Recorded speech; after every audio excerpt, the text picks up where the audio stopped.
Hello and a very warm welcome to everyone. I am Shreya Agrawal and you are watching the fifth dispatch, the penultimate dispatch of a series of thought leadership discussions.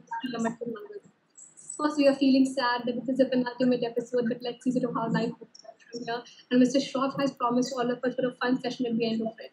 But that apart, on a more serious note, joining us today, as always, is Mr. Cyril Shroff, the managing partner at Sulamachan Mangaldas. We also have Santosh Shanti Ram, who's a partner and the head of Please also help me welcome the external speaker, Mr. Ramesh Subramanian, the CFO of Tata Power. Gentlemen, it was a sheer pleasure and privilege to be hosting you for this episode. Thank you. Good morning.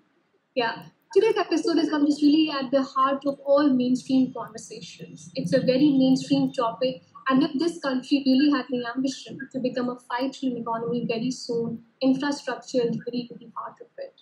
Now, the question is that the infrastructure sector is finding itself into a double whammy situation. Number one are the strained government finances, with focus diverted to immediate financial measures for necessary economic support and healthcare spend. And the second, of course, is the delay in infrastructure project pipelines, thereby pushing out economic recovery. There's a reason that people sort of connect the infrastructure spending to public welfare. And I will sort of quote some data here. As per the Economic Policy Institute, every $100 spent on infrastructure boosts private sector output by $13 in the median run and about $17 in the long run. Furthermore, each $100 billion infrastructure spending would boost job growth by roughly 1 million full time equivalents. These are very large numbers. Now, this strong correlation between infrastructure investment and economic snobs has always been top of the mind of various policymakers, especially in emerging markets such as ours, with a young mix in the demographics that require strong employment opportunities. Across the board, in our conversations with various stakeholders, when we talk about what will really establish the infrastructure recovery curve, there are four large themes that are emerging. Number one of the paramount importance really is the financial stability is paramount. That is the big sort of sounding advice coming from our stakeholders. Second is the technology to transform infrastructure service delivery. Third is revisiting the new normal in processing and expectations. Fourth is ESG factors to become a priority. And fifth is how do you strengthen deal pipeline for diversified portfolios to drive the market. In the conversation today, with a very meaningful panel that we have today, we will unravel all those aspects. In a very meaningful piece published in the Mint yesterday, Mr. Shroff highlighted that unprecedented situations like this require unprecedented solutions. To quote him, I would like to quote him and said that unprecedented situations like the present requires unprecedented solutions, and the time is right for the government to head back to the drawing board, put in place a progressive plan for the PPPs to kickstart with the whole new DNA. Perhaps, Mr. Shroff, I would like to say the context. What exactly do you mean with the whole new DNA of PPP model? India's tryst with PPP has not necessarily been so successful. Given the stress in the sector, it is kind of unraveling itself. Give us some color and sense there. Thank you, Shrija, and thanks once again for hosting this delightful series. And I share the sadness that this is the penultimate one, but there can always be more seasons as we discuss. So I think you set it up. You set it up beautifully for the next step. Now, if I can personalize this conversation a bit. Now, looking back at my career of roughly about 38 years as a lawyer, I became a projects finance lawyer and a projects lawyer before I became a corporate expert. That happened later. So I go back to the sort of early 90s when a kind of a paradigm shift happened in terms of how infrastructure projects were to be financed, the early 90s. I know it's a long time ago, but we talked about those fast track projects, some of which are still being completed. We go back to that time, and I think the big change we saw at that time was that the state kind of took a step back and asked the private sector to come in, both domestically as well as global developers to come into India, invest their dollars, bring their deal technology, to come and build a new India, which was unfolded after the famous 1991 reforms. So I think these are very historically well recorded facts, and what we saw in the roughly 30-year journey since then, it's not exactly 30, I think they're about 28 years, but let's roughly 3 decades journey, is we've seen a big upgrade in the country's infrastructure. If we go back to at that point of time, I mean, the airports that we experienced, the roads that we experienced, the telephone system that we experienced, all of that, there have been a lot of wins and we've seen a big change. But a consequence of that has been that the Indian public and the Indian consumer has now got used to a very different style, different standard of, of experiencing public goods in the form of infrastructure. And his demands are getting even higher. So there is a continuous demand for better and better quality of infrastructure. The genie, that genie is out of the bottle. And also, what has happened since the world has got more globalized since then is that the Indian public is also aware of the quality of infrastructure available globally, and they are asking for it. They are asking for stable power supply. They are asking for better telecom services. They are asking for better airports. Now, I mean, we created some wonderful projects in the country as well, but for a country of 1.3 billion people, there is a big demand gap. So there is a massive gap in terms of both quantity and quality of infrastructure that is needed. The traditional method of using state funds was not an option even in the 90s, and it is even less an option today. So the funding has to come, and the resources and the technology has to come either from the private sector or in a kind of a public-private partnership. Now, if we look at this journey of the last 30 years, as I said, there have been some wins, but there have also been some losses, and there are a lot of learnings. In this period, in this sort of 3 decades, I think we have gathered a lot of experience in terms of how the public-private partnership model works, the PPP model. How does a model that was invented in Western legal systems play out in an emerging economy, which has got so many inequalities, it has got overburdened the justice system, and it has got kind of a slightly third world mentality, where how does all this play out when you take those kind of contracts and projects and superimpose them in this market, what works and what doesn't work.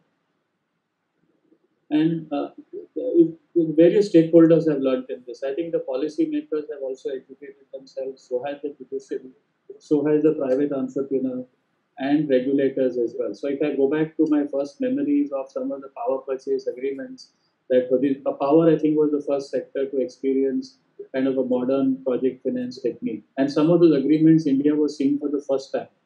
And there was an element of fear about them. What does all this mean? Why do you need a 30-page contract which kind of binds you for a 30-year period with all sorts of things? And people just kind of did, without understanding, fully sign some of these agreements.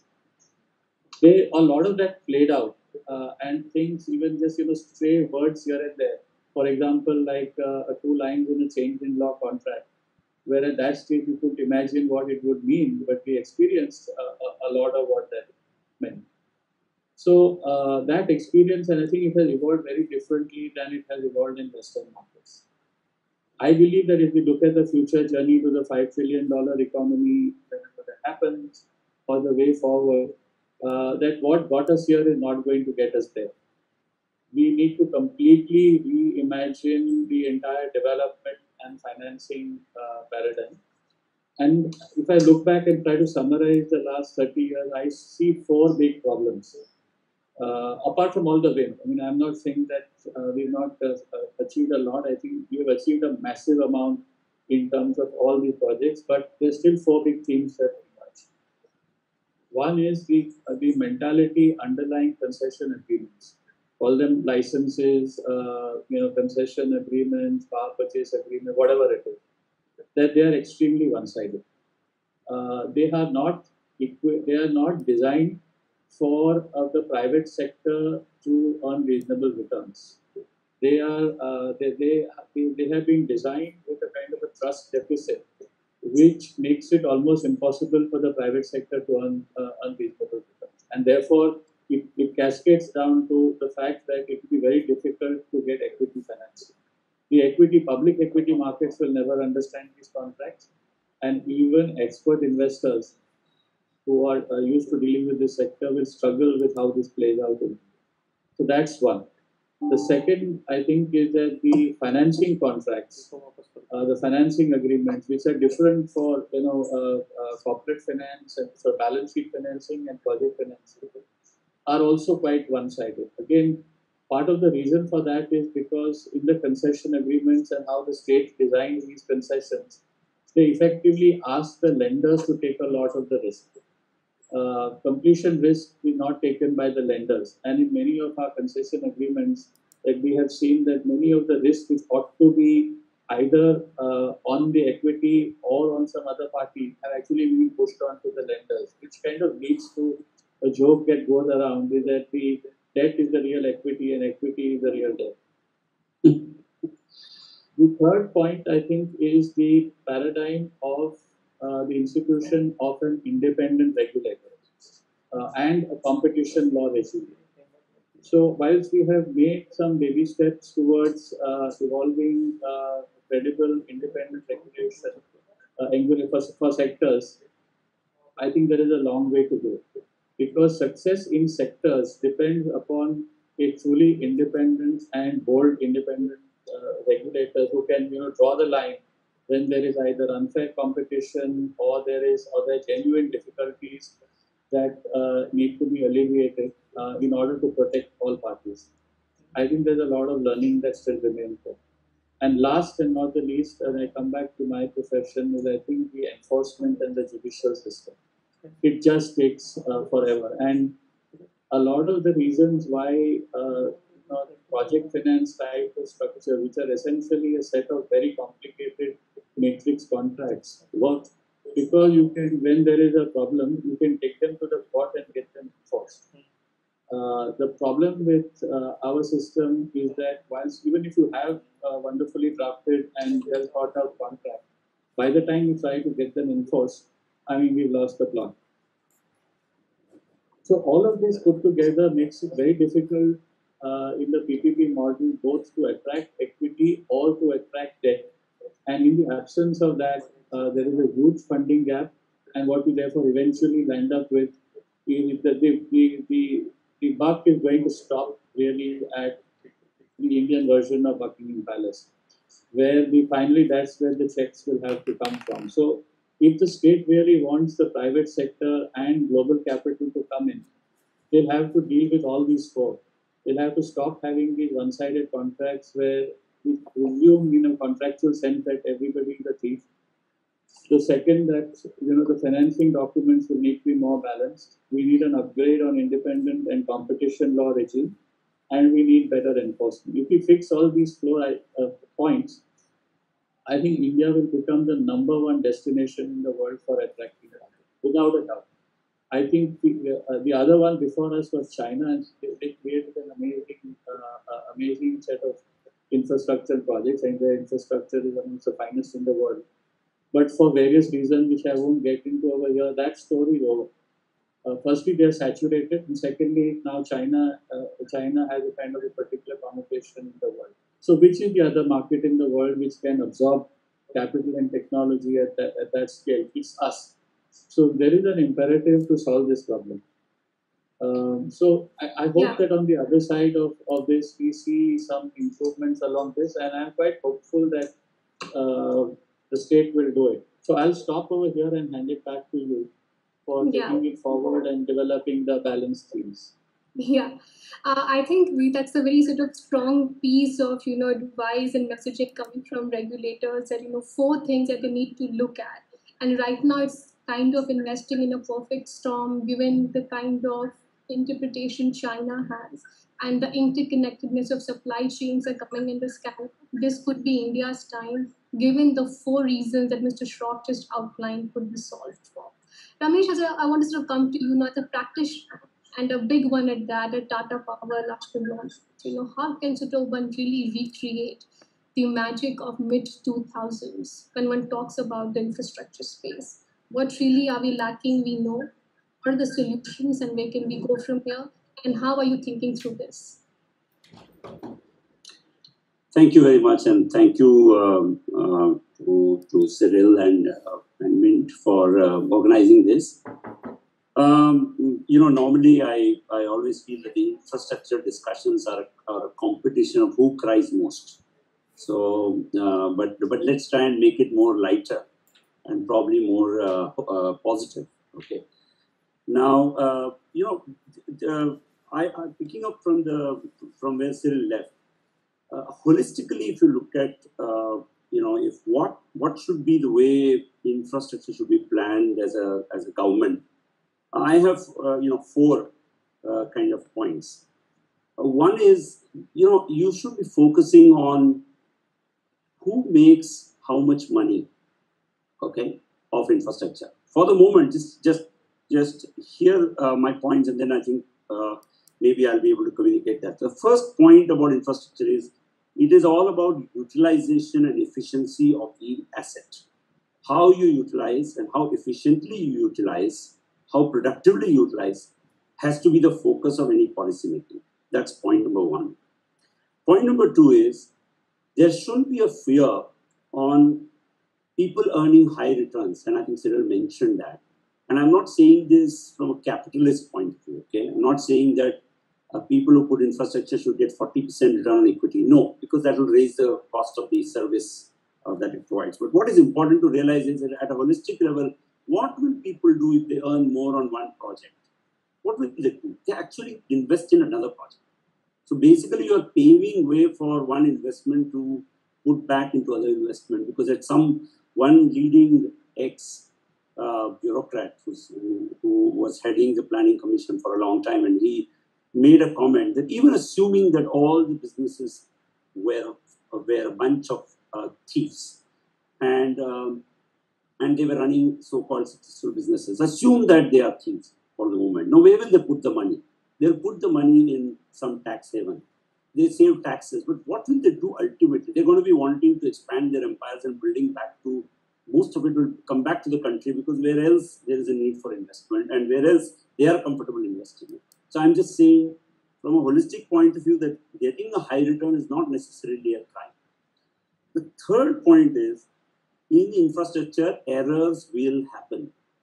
If you are imagining that errors won't happen, errors of judgment won't happen, risks won't materialize, then I think you're living in a fool's paradise. So therefore, every infrastructure comes with that risk, and therefore one should be pragmatic, both as stakeholders, as investors, lenders, even rating agencies, or government, or policymakers, regulators must realize first the fact that everyone can go wrong. Tell me which agency has not gone wrong in any infrastructure project. Who in the world has had a flawless record all the time? So E and OE is perfectly all right. And the fourth point is, resolving is not bailing out. Resolving infrastructure assets through amicable dispute resolutions is par for the industry. It is nature to this, second nature to these industries. Therefore, there is nothing to be ashamed of when you try to resolve the assets by way of amicable resolution. I'm not saying that it should be rewarding people who have been reckless, rewarding people who have been careless, rewarding who have gamed, but certainly assets need to be resolved. So I think these are four high-level issues. I think when we go deep into infrastructure, that we realize, and in India particularly, I think we have enough and more lessons learned in the last 10 years on infrastructure. I think the banks have learned their lessons, the auditors have learned their lessons, the rating agencies have learned their lessons, lawyers, I'm sure, would have learned their lessons, and promoters, of course, have learned and burnt. So therefore, and government has also realized what it does to the system to have stranded assets without a resolution. I think it's a complete waste of national property, because to imagine that by not resolving an asset, you are punishing the promoter is completely misconception, because 75% of the funds are coming from the banks and the larger institutions. Even the 25% that comes from the promoter is again held by, in many cases, by mutual funds and insurance companies and larger investor bases. So the real punishment you are trying to give is to that small 5-10% stakeholder, and the 90% stakeholder suffers. I think these are the broad high-level points that I thought I'll make to just start the conversation. Thanks for those, Ramesh. I think you have sort of very beautifully laid down from a very pragmatic view from a practitioner's point of view, and a strong sort of piece of advice going there. But if you were to give me, the pockets of opportunity that you see in the infra space, and very briefly on that before I get on to Santosh, because you'll have a more realistic view on that because you're executing those projects, what would those really be?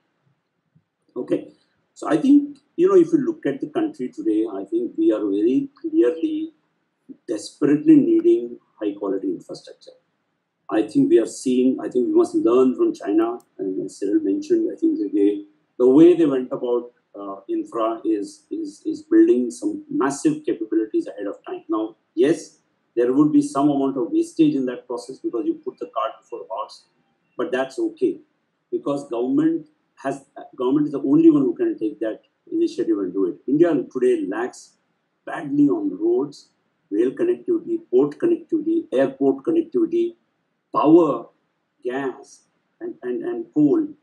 I think that every sector we have a long way to go, and modernizing them, creating new structure and connecting the country, even the river transport, for example. There is a massive opportunity, and as in the last count, which I remember was, I don't know, maybe that was McKinsey or some other consultant, $1.5 trillion spend that's just waiting to happen. I think we have a huge opportunity here in two ways. One, you got a young population who's looking for jobs and employment. Two, you have an unmet demand for quality infrastructure, and you have nowhere reached the global levels of infrastructure use. Third, today in this economy, in this stage, we have very little option other than infrastructure to start the entire cycle of growth. I think and I would say that, regardless of fiscal pressures, if this is not the time for the infrastructure to be invested in all the sectors which I mentioned, there's no other better time, because we will not only need it, it will also kickstart the economy, kickstart the demand cycle, also begin a new cycle of investments, and the world is waiting with huge liquidity. Investors are sitting there out there looking for a stable environment to invest. All we have to do is to get the right environment, and I think there's a huge partnership waiting to happen between the global investor world, Indian private entrepreneurs, and the government. I think it's a huge opportunity to tap. I think it's only up to us. Only we can spoil this thing, and nothing can stop us from doing a good job. Santosh, I sort of come to you now. We heard from both of them, as Cyril sort of laid out this strong piece of advice to the regulators. Ramesh pointed out a pragmatic view from a practitioner's point of view, where he sees the pockets of opportunity. And both of them reiterated that this could be the golden run for India in the infrastructure space, provided we solve for the problems that we have. Now, give me some on-the-ground sense. The conversation perhaps is kind of all the time coming back to the problem of financing, which seems to be the mood problem behind infrastructure. Give me some on-the-ground sense and color, what you are talking with different classes of investors, what really are the problems they are facing, what are you hearing from the promoter side, and has the pandemic aggravated some of the challenges as such? Sure. Thanks, Shrija. Maybe this can be split into two sides of the discussion. One is the problem of financing itself, and the other is the problem of the contract. And I think that goes to the root of financing as much as anything else. Maybe we'll address the problem of the contract. Mr. Shroff alluded to the problem of the contract at the beginning, clearly saying that it's a one-sided contract, and the way we've gone about it. But there are a couple of more problems to that kind of contract. The first that we see is, there is a general approach that we have seen, particularly in PPP contracting. And I want to talk about power in a slightly different way, but just PPP contracting as we speak. To be a kind of one-size-fits-all model whether it's a model concession, whether it's a BOT concession for roads, whether it is the method of approaching the contract from a government point of view. We will use a certain base and we will try and use that base everywhere. This is the base model that has happened. It's led to some interesting and maybe slightly absurd results. We've seen contracts in rooftop energy and solar, which are modeled on a road concession law. So, a small project effectively has to set up an escrow. The ownership is with not with the developer, and the kind of financials that are permitted are 25-year long-term financing. Either multilaterals or government bodies or public sector banks or NBFCs. So if you look at this, and that's just one example of how we face this problem of one size fits all. That's one big problem. So we need to get out of this one size fits all approach. We need to have a sectoral approach. We need to have a partnership driven approach, less contract driven approach to writing this kind of a concession document. And the moment you have the financier, you have the developer, and you have the regulator / government all stepping in to write this contract well, you will solve 50% of the problems that face the financing side. Most of it relates to either bankability of this contract. Is it well written? Is it, are there ambiguities written into the contract which nobody seems to want to kind of resolve? That's the first part of the problem. And we do this on a daily basis. I mean, you see new contracts which are coming in, we still continue to have this problem. It's not a 20-year-old problem. It's not even a 10-year-old problem. It's actually a current problem. So that's one part of it. The second part of it, in terms of the financing problem per se, is this fundamental aspect of approaching financing, at least from a regulator / governmental point of view, is not to realize two things. One is, like Ramesh put it, none of these contracts can ever be perfect. They cannot solve every problem that comes along the way, particularly cash flow issues, particularly how the market is behaving, particularly what the world is, including COVID, or any such event that could happen. So the contracts are kind of, they're kind of hard and brittle in that sense. So they might snap if you kind of not allow them to deal with it. And lenders don't know how to solve this problem. Why don't lenders know how to solve this problem? The contracts also assume that there will be a mismatch between, they assume that there is no mismatch between the contract life and financing. Whereas in the real world, there is always a mismatch between the amount of time you're able to get this financing for and the life of this contract. How do you resolve this? How do you then, therefore, get financing that is age appropriate to the contract? That's a huge problem.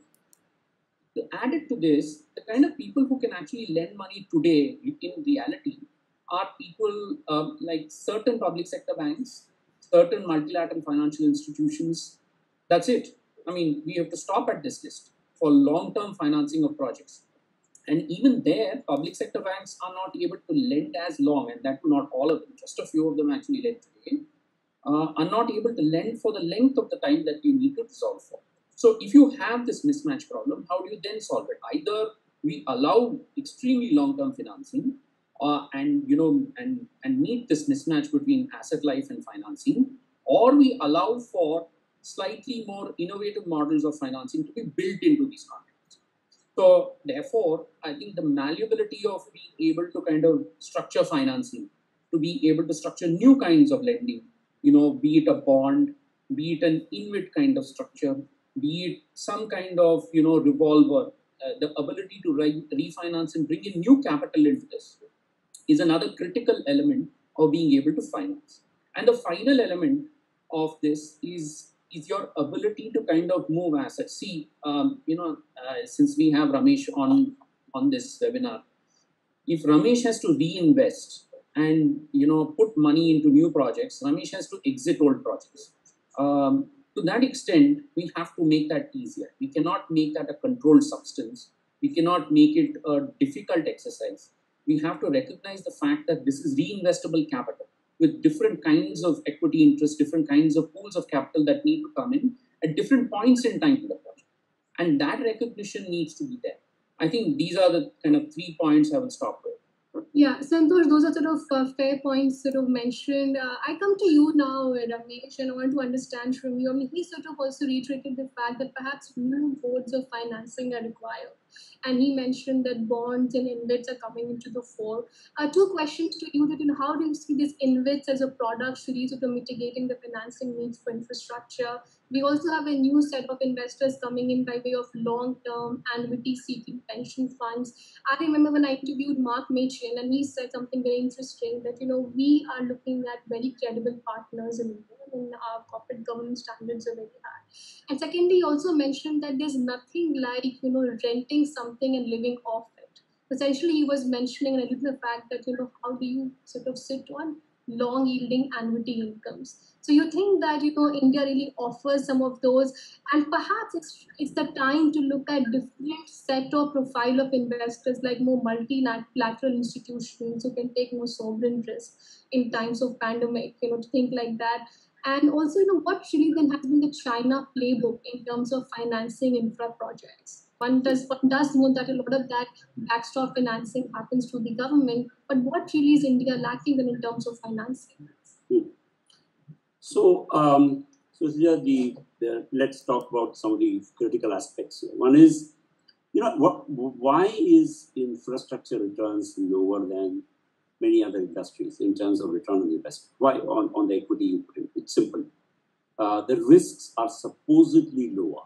Okay, especially I'm not saying every infrastructure, most infrastructure, because they're backed by some kind of offtake assurances and pricing assurances. So relatively, those risks, those are low income earning, but they are also seen as very sure short way to, as Mark Machin's words, renting for life.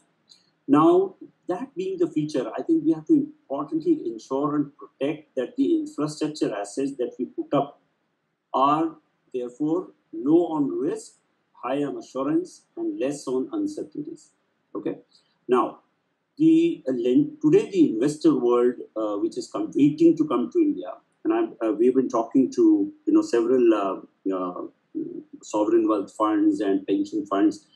And I'm amazed that despite the several setbacks, for example, power sector, we know that it's always one step forward and two step backwards. Okay, and we've seen this day in and day out. Luckily for us, it's such a necessity that regardless of what the DISCOM does, at the end of the day, the government pays it out and pays for the power. Okay, but there are other anomalies, which is a separate issue. The investors today still believe the long-term story, number one. They are willing to come to India and invest at a low return, relatively low return. But they really are worried about some of the surprises that the Indian system keeps throwing. Okay, state government suddenly questioning past contracts, sudden new tax norms, and sudden shifts in policies at times. So, but still, I'm saying there is a lot of positivity provided we get some of the things, straightened out. Now, what are the things?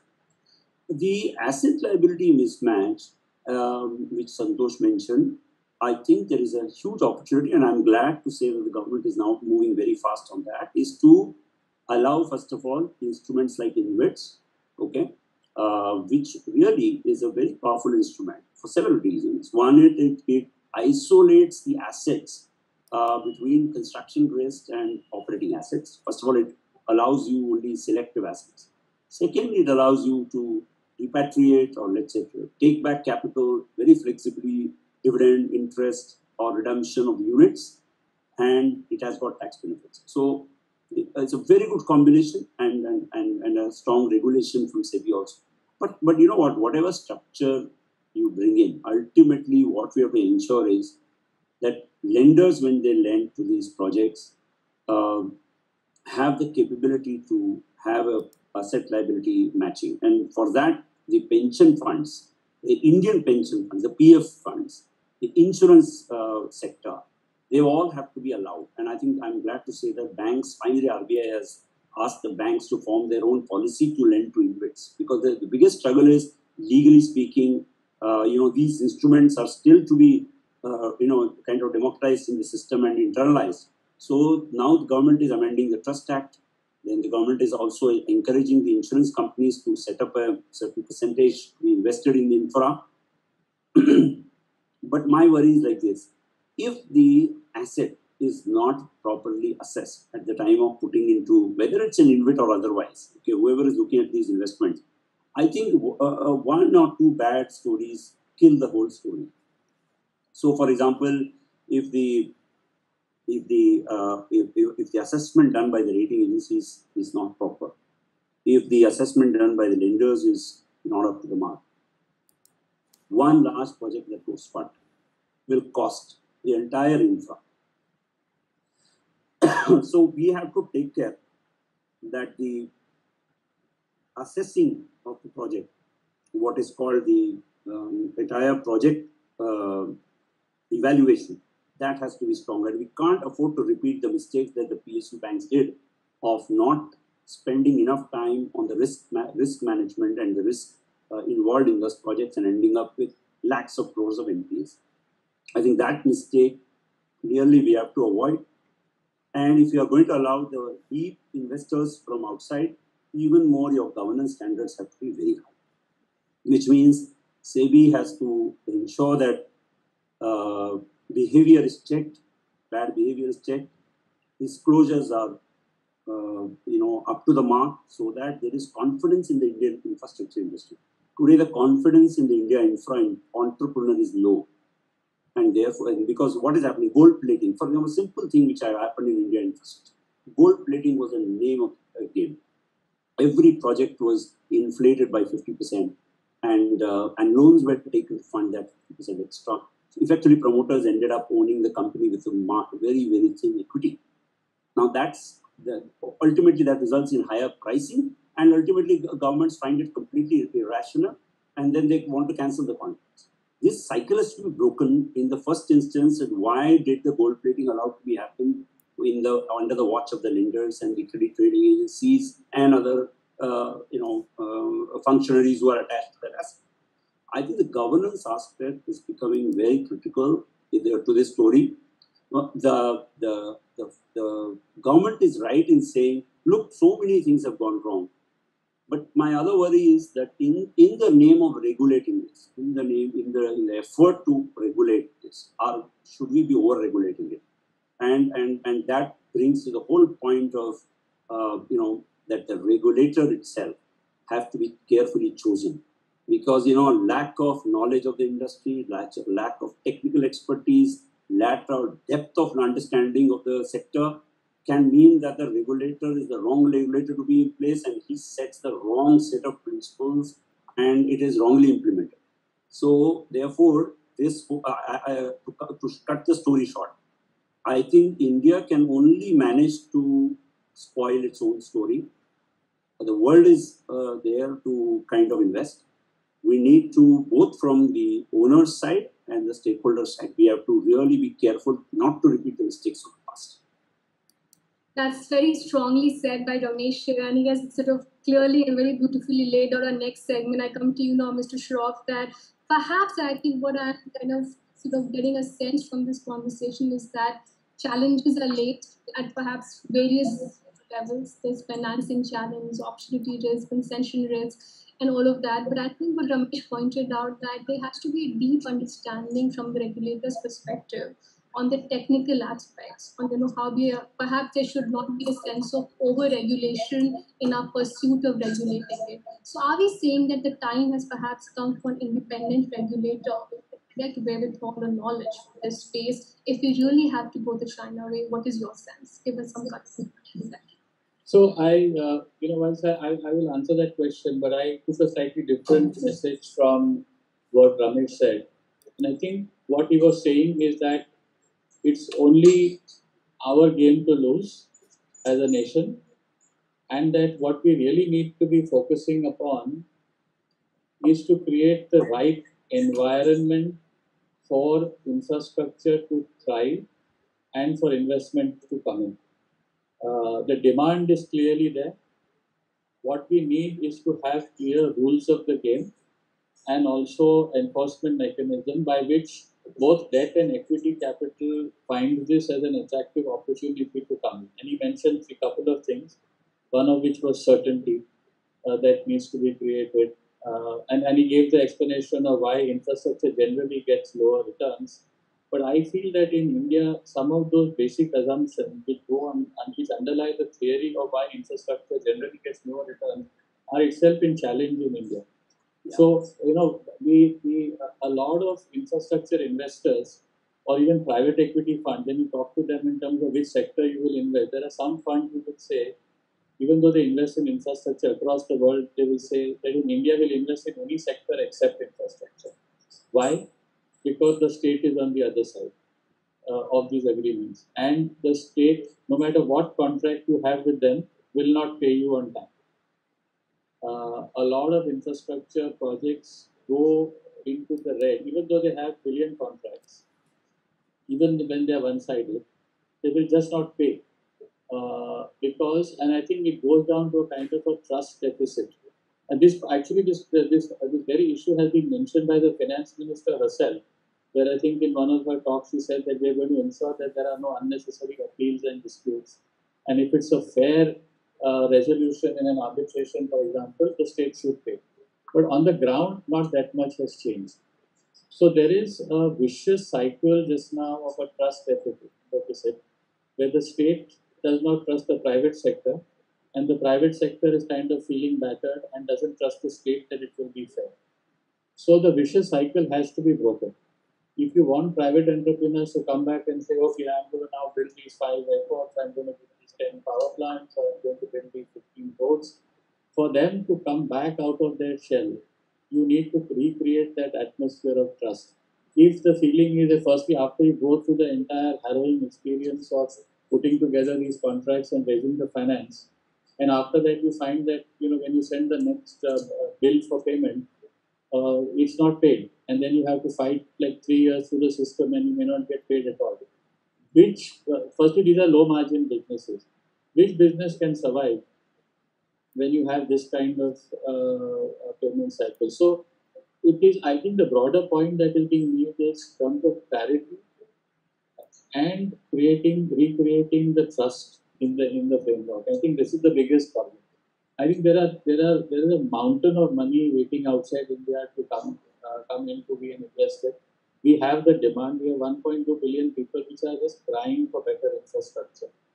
It's this gap between the money and the demand in this pipe that there is so much friction that needs to be removed. And this is where the state has to come in. And there is expertise available. There are multilateral agencies they have the expertise, they can help. If somebody has to bite the bullet. So I think this is these are my thoughts. Ramesh, you want to say something? No, somebody has to bite the bullet, and Yeah. I think Ramesh was saying something. Yeah.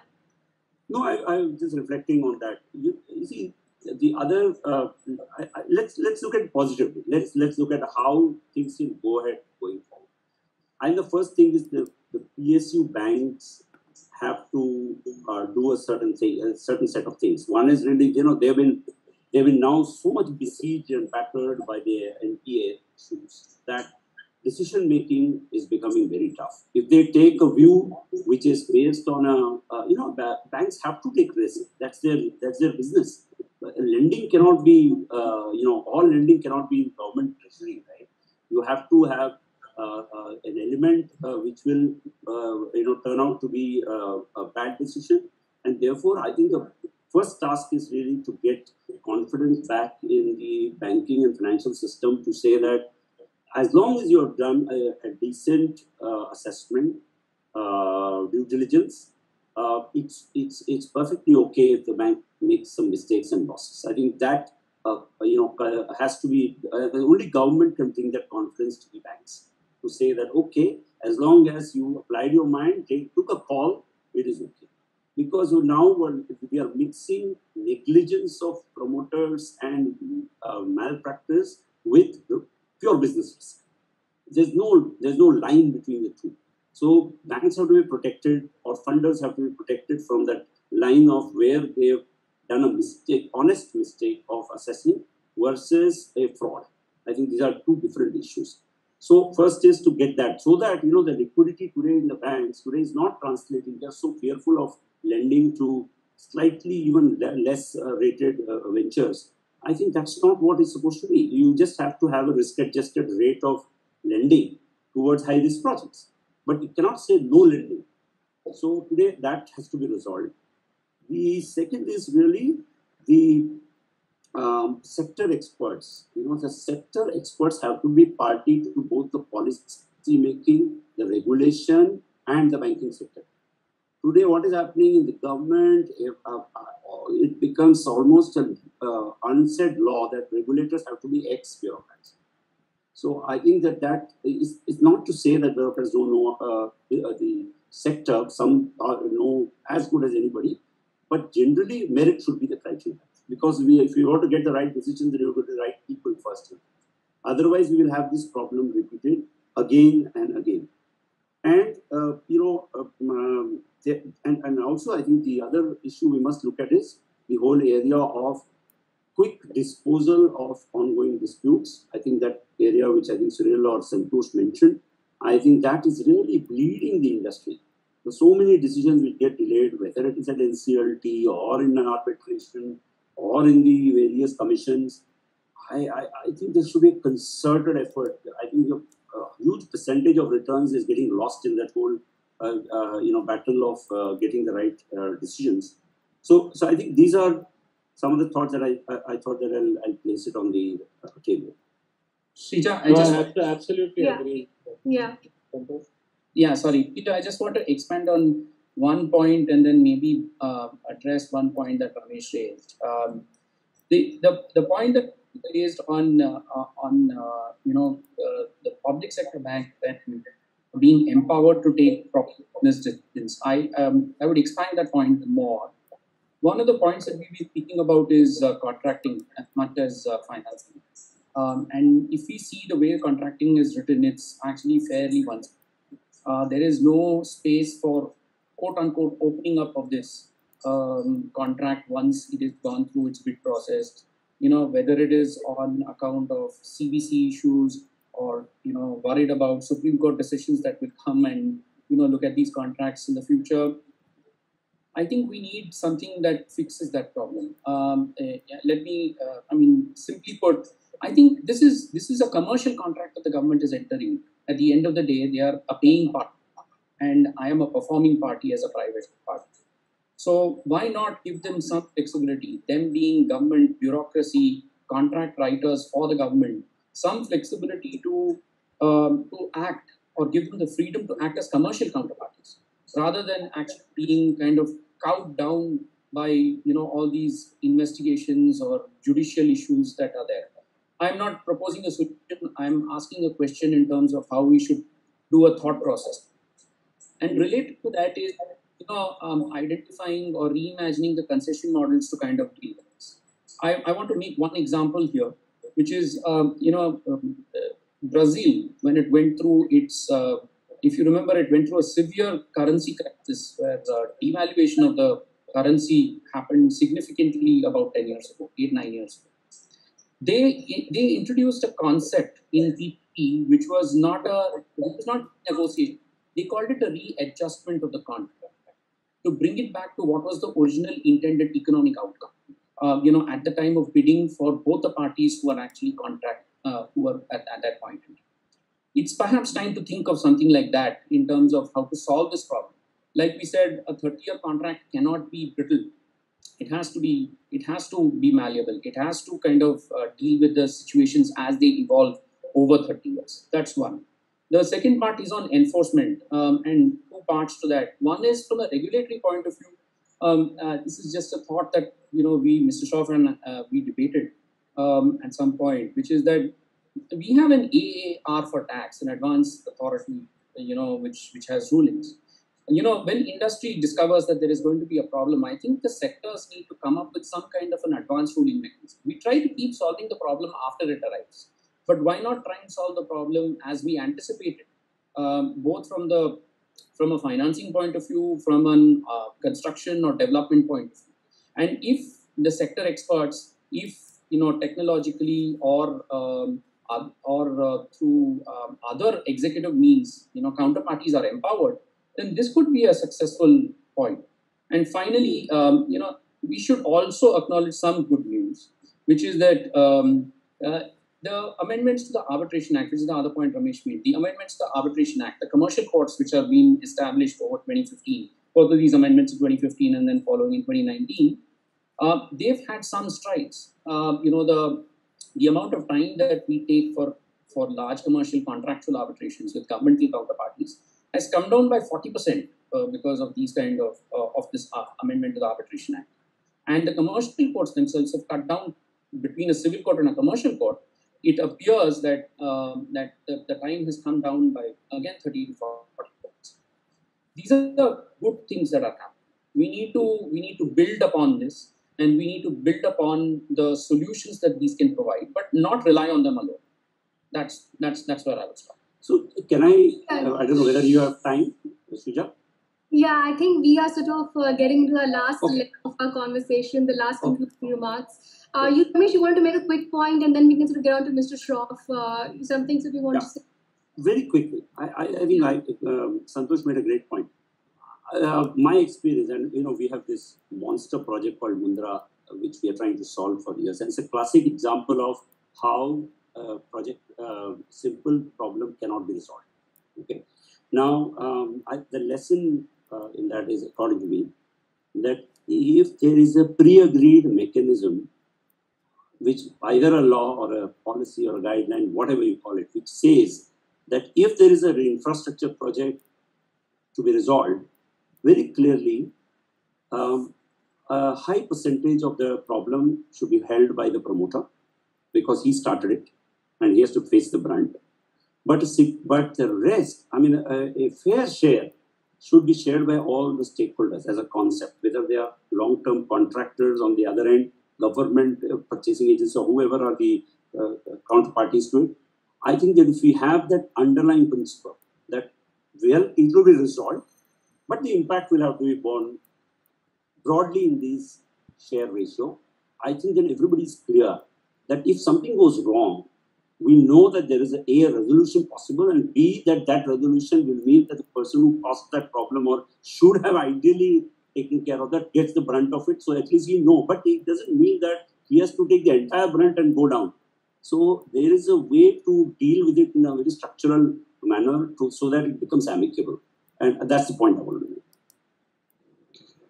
Mr. Shroff, where do we sort of go from here? I think the consensus seems to be building in that there seems to be an overhaul of policy that is really required. We need to reimagine how we are sort of pursuing the entire infrastructure space. And I think in your piece, you also mentioned that, perhaps the government needs to come up with the TARP program, the TARP program of the US. And you also mentioned that perhaps some jurisdictions like Korea and the kind of philosophy that they have behind regulatory practices when it comes to infrastructure can come handy. Can you care to expand a bit more on that, as we come to the concluding remarks for this conversation? So I'll break it into two parts. Firstly, we, just solving a lot of stranded assets and problems of the past. I think something like a TARP program, which in India might be some version of a bad bank with maybe sector expertise or sector focus, is part of the answer. But that's a conversation for another day. We picked up some of that on our first session on IBC as well, because you need to clean up. You need to clean up the past. So if you take a metaphor of a construction site where you're going to build something, but it has got an old dilapidated building over there, you first need to clean it up. So first let's clean up and get that out of the way, and then you have a fresh site, and then you come up with your plans for building a new future which is what India needs. I think what we need to do looking forward, and with a sense of much hope, is that you need to first capture the learnings of the last 25, 30 years. There are a lot of good and bad learning, something which Ramesh mentioned as well. And clinically look at the fact that, clinically analyze it and see what worked and what didn't. So almost every variety of risk that you can think of has surfaced in the last 25, 30 years. And if you need to, what you need to do is like a chemical analysis. Each risk is like a chemical, and you need to now bucket them to pick up on what Ramesh just said. Okay, this is a bundle of risks which goes into the promoter's box, and he has, because he's the owner, he's the one who started it. He has to carry this risk. So if something goes wrong on that front, let that risk be carried by the owner. And eventually, when the project is either sold or invited or something is done, that some of that risk goes to whoever is the new equity owner. Then you identify a risk, a set of risks which should belong to the debt or which should belong to other counterparties, say if there's a construction contract. So a very clinical, fair assessment needs to be done of the entire, almost as how you do a chemical analysis of a complex molecule and break it down to its core elements and reallocate those risks fairly to where they should belong. Once you do that, that will create a proper pricing, a risk-adjusted pricing mechanism for the financing that is available. Also, it will set the stage for fairer contracts, fairer and more transparent contracts. Half these problems have arisen because people, the contract turned out and the situation turned out in a manner that they never expected it would. So it's like playing a huge a game of cards with playing blind on half the way. Whereas you actually thought that you were playing with knowing what your cards were.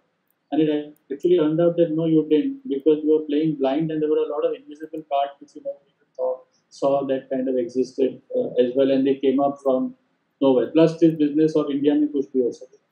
You have that problem. You have that problem as well. So, I think somebody should, grasp this problem by the scruff of its neck and say India is going to build the best infrastructure in the world because our 1.2 billion people need it. This is the way we are going to claw out of this pandemic crisis. And for that to happen, infrastructure is the primary growth engine.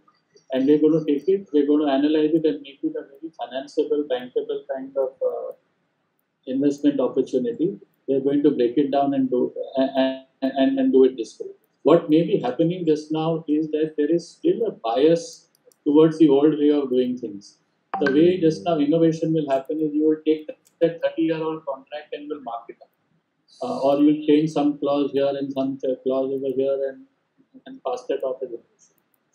What needs to be done is all the old contracts need to be burnt and we need to start afresh. Something like what Manmohan Singh did in 1991, effectively took that whole thing and actually used the word, I remember, bonfire. He used the word of bonfire of the licensing Raj and started afresh. And the economic prosperity of the last 30 years is because he did lit that bonfire. We need another bonfire. That's a very strong statement coming from the bonfire. So are we sort of also in the stage for another independent regulator for the sector? What do you think? Has a time for that? Yeah, I think we already have independent regulators in most of these sectors. I think some tweaking is required, and I think to build on what Ramesh said, we need an infusion of technical expertise because a lot of these sectors are highly technical. You need scientific knowledge on some of these. I have no problem with bureaucrats. I think they're wonderful people, and the way they go through the IAS, they're capable of dealing with kind of any problem. You probably need to find a way of bolting on some technical industry expertise, and that will create actually a good mix. Okay, Ramesh, any concluding remarks from your end? And I think we heard some very strong sort of recommendations coming from your end. You sort of spoke about the problems and the solution. One last piece of advice from you, what would that be? I think, and I would also like to ask you, in terms of innovation in the times of crisis, and that is also a very important point. As a large conglomerate, how are you thinking about innovating in this time? There's something about peak electricity that is coming into fore in the power space. Are you thinking of some of those areas? Yeah. I think 2 points. One, I think we're probably underestimating the power of digital technology in the whole infra space. Today the renewable bidding, for example, the way the bidding has become matured, it's outstanding. nowhere in the world today, I think the quality of the transparency of India's renewable bidding, you can match it. Because it is so clear, there is no place for ambiguity. You are taking a very clear risk. You're putting a button on your computer, knowing fully well. And more importantly, people have no other. Today, the discussion is not around how the bidding is done, but more importantly, how can I make money while winning the bid? So I think that the whole narrative has changed, which is how digital should be used to avoid interface and nepotism and fixing. All that things can be avoided. That's a message, and I think this COVID has brought a new meaning to innovation. And as a power company, we are realizing now that how less people we need to run the organization efficiently, plants efficiently, and also segregate the waste from the important, the very important from the important. So I think there's a huge place for innovation. I think the other clear message innovation, which is we are learning now as a power company, is that a lot will depend on how you directly serve the consumer. As a power company, we were always thinking and happy being serving to the state and then let the state do the distribution. Today, we believe that having the consumer right access to the consumer is very critical. That's when you can do the best service, and that's when you can get the best feedback, and therefore that's where you become more efficient. The whole problem is in the value chain when you don't bother about the consumer, and power is one of the sectors which, unfortunately, the consumer is not the king. And I think we are realizing that we have to make him the king. Otherwise, we'll be missing the whole point. Okay, there are some strong realizations coming in, getting back to the consumer and keeping the consumer at the center. Santosh, your managing partner said that there's another round of bonfire needed of contracts. Do you agree with him? What is your final sort of take on that? So I mean, look, rethinking the contract is, I think, the fundamental order. I think it's extremely important that we rethink this contract and this risk allocation. I think the broad contours of risk allocation have always been known, but they've not really been implemented in the proper way. Ramesh reiterated that point, Mr. Shroff reiterated that point. So rethinking this contract, I think, is the starting point for any meaningful discussion. Not forgetting the fact that we are rethinking the contract in a new world of money, in a new world of counterparties, in a new world of consumers, as Ramesh rightly put, and technology. So you can't have a 1990s contract run through, a digitally enhanced operating system of the 2010s or the 2020s as we now move in. I think this is probably extremely critical. Okay. Now comes the rapid fire. So, Mr. Shroff, are you beginning it or am I beginning it? What is your sense here? Are we? Sorry, I missed the question. Are you going to ask the question? Am I asked? You asked the question. Okay, I'm going to begin with you, Ramesh. The highest and the lowest point in your career, what would that be? Quickly. Oh my God. I could have warned you about this. I know. Well, very personal, direct question. Which I think highest point was when we were able to tie up. Santosh was part of the journey. When we tied up the Mundra financing, which is very unique. We raised close to 13,000 crores, and with a set of 18 lenders globally, massive stitching of documents and meeting the demands of the various stakeholders. I still remember that was my best learning of how to look at a project or a large-scale project from a lenders and the lawyers' perspective and the investors' perspective. Yeah. Lowest? Oh, many lows. Which one? I'll give that question a pass. Okay, great. One innovation that has stuck by you during the times of pandemic, what would that be? One biggie.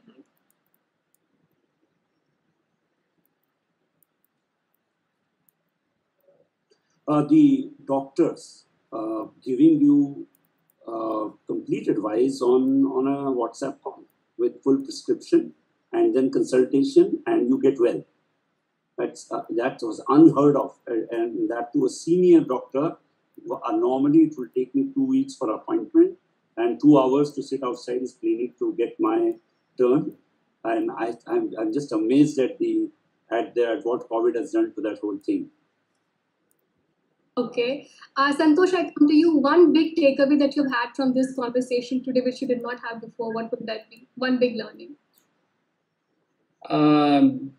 To see the power of conviction coming through. I mean, look, I think I did not expect a strong conversation. I expected a conversation that circled around policy, that circled around thought processes. Unexpected. So we fared well. Okay, now I come to you now, Mr. Shroff.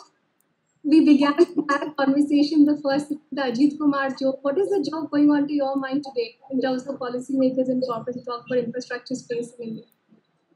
No, I haven't thought of infrastructure jokes, but my granddaughter is back and I'm going to show her to you. But actually, I have a question for each one of you. Sure. Because in these times when it is sort of very easy to be low and depressed, I think one of the things we kind of do not do enough justice to ourselves and life is what is that every day we should be counting our blessings and asking ourselves the question of what should we be grateful for. So I'm going to ask you the question, Shrija, if you can think about one thing which you are grateful for in all this. Ramesh may have inadvertently answered my question already, but I'm going to make him answer that question again.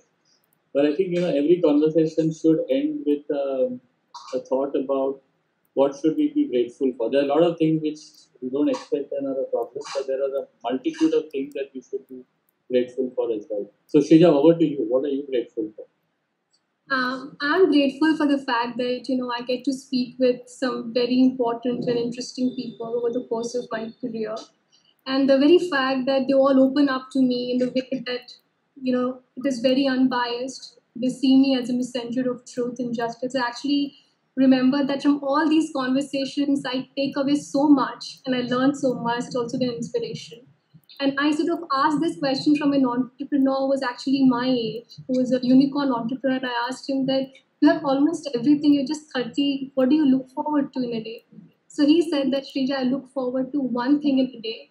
And today I was looking forward to our conversation. So I think that is something that really stayed with me, that, conversations and becoming better storytellers, that is what we need in the world. For me, that is. Ramesh, same question to you. Today I've kind of taken the mic away from you. Yeah. I'm putting me in a spot.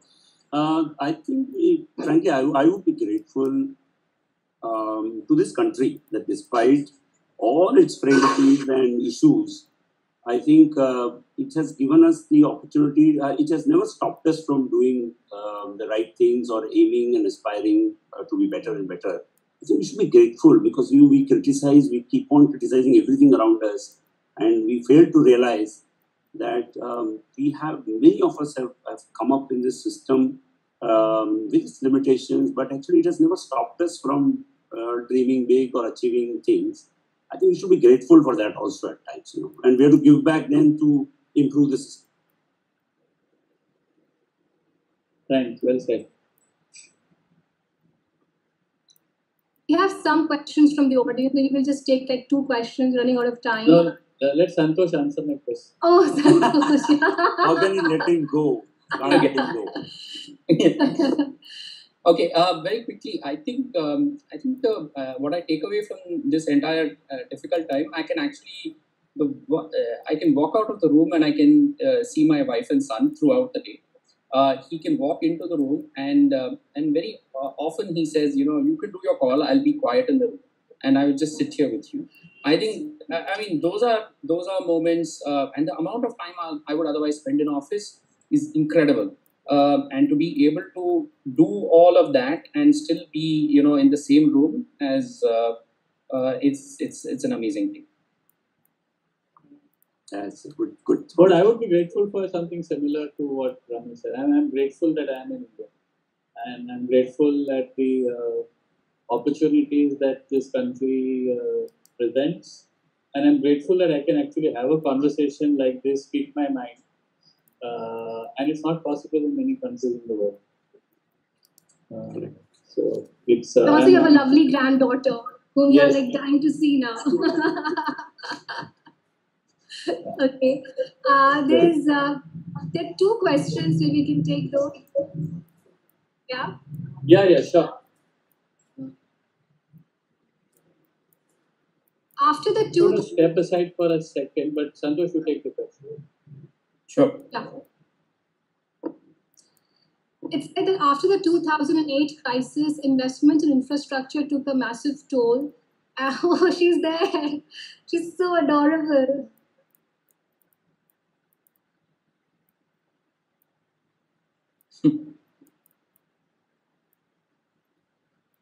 Okay, go ahead.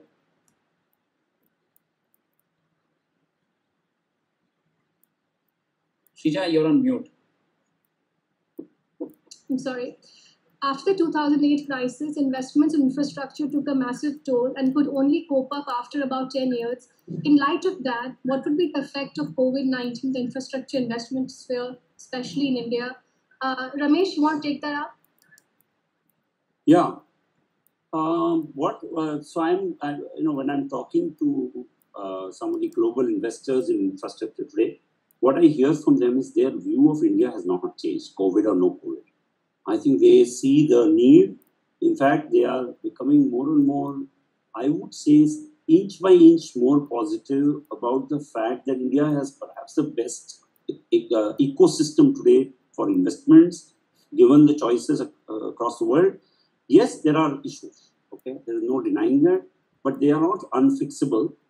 And I think many people are now also toying with the idea of getting used to some of these issues and trying to see how they can risk adjust their expectations. So my view is that there's more and more.